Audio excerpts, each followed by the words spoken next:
Hi, I'm Jenny. Welcome to my channel, Designs with Paper. For today's video, I have a birthday card colored with the Arteza watercolor pens. I think they're kind of the Arteza version of the Zig Clean Clear water brush markers. I think that's how you say that. I find that they don't work the same. I have not had much success in mixing them together even. I think that the Zig pens work better on a Bristol paper and the Arteza pens work better on a watercolor paper.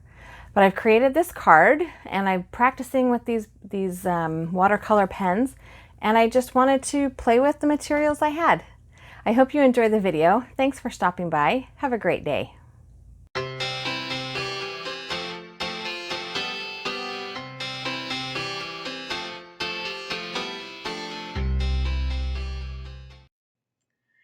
I will be using this food truck stamp set from Stampin' Up! For my card today, and I will be coloring with my Arteza watercolor pens.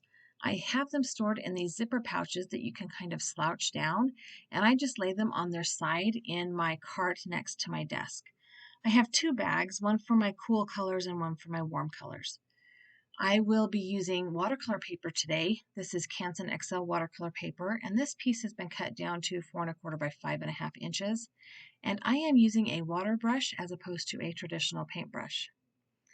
I will be using my Misty Stamp Positioner to stamp the image on this watercolor paper because it is watercolor paper, and watercolor paper is textured, and I want to make sure that I get a really nice stamped image, and I will have to stamp it more than one time.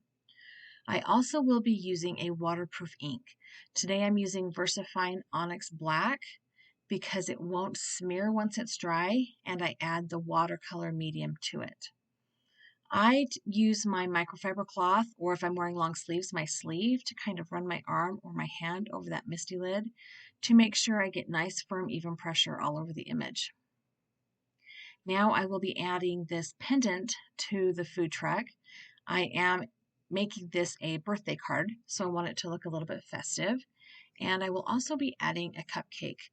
Both of those images I also stamped 2 times. I wanted to make sure I had a nice clean image.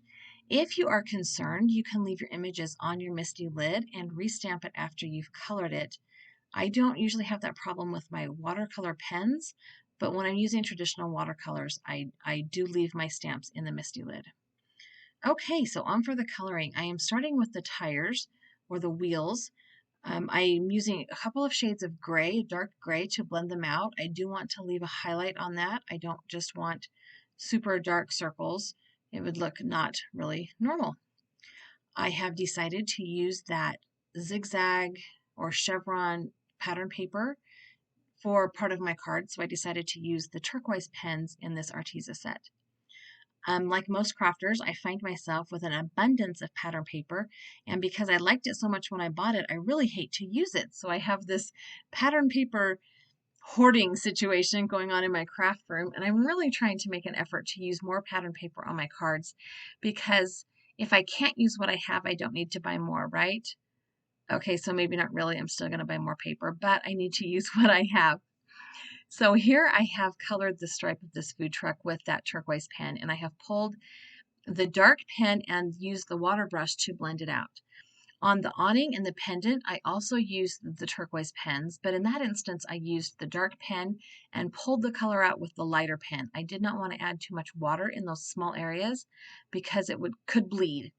And unfortunately, I did have some bleeding later on as I got to do the framing around the windows on the food truck.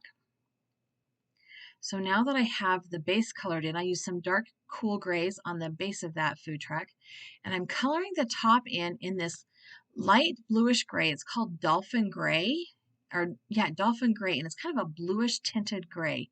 And then I'm adding some shadows with the lighter turquoise color, and I think it just turned out really well. It was a good combination to use those 3 colors together. You can see that before I colored, I went ahead and added the sentiment to the stamped image, and I did that off screen. And here is where I run into the bleeding. I have pulled in a dark gray to do the frames around these windows, and the areas around it weren't dry, so they bled. And I tried to clean it up a little bit with that water brush pen and a microfiber cloth, and it didn't really solve the problem. I'm a little bit impatient with my watercoloring, and I don't really let things dry all the time. And that is one area I really need to improve on, is my letting things dry, being patient and giving it a minute, or pulling out my heat tool and drying it. I am adding some light blue to these window areas. I don't want them to look like there's nothing there. I want to have that kind of blue tinted reflection that we see in vehicles.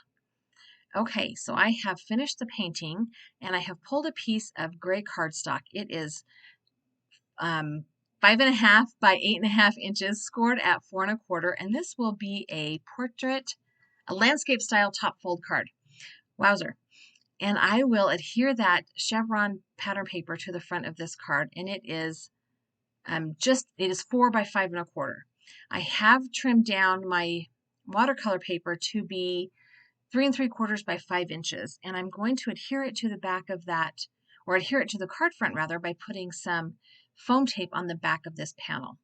Now this is my 3M foam tape, the big huge Mamba Jumbo roll that I buy from Amazon and lasts me quite a long time. I don't use foam tape every card, so it does last me quite a long time. And I'm just going to go ahead, when I do use it, I don't skimp. That's the one thing. So there is a lot of foam tape on the back of this panel, and I am going to go ahead and peel that backing paper off. I will center it, kind of eyeball center it onto that card front and let it be.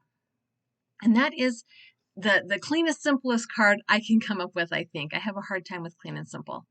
I will, however, go ahead and put a piece of copy paper or printer paper inside that card so that I have a white surface to write on. And that is my card for the day. I hope you enjoyed it. Do me a favor and give me a thumbs up and subscribe to my channel if you haven't already. Have a good day.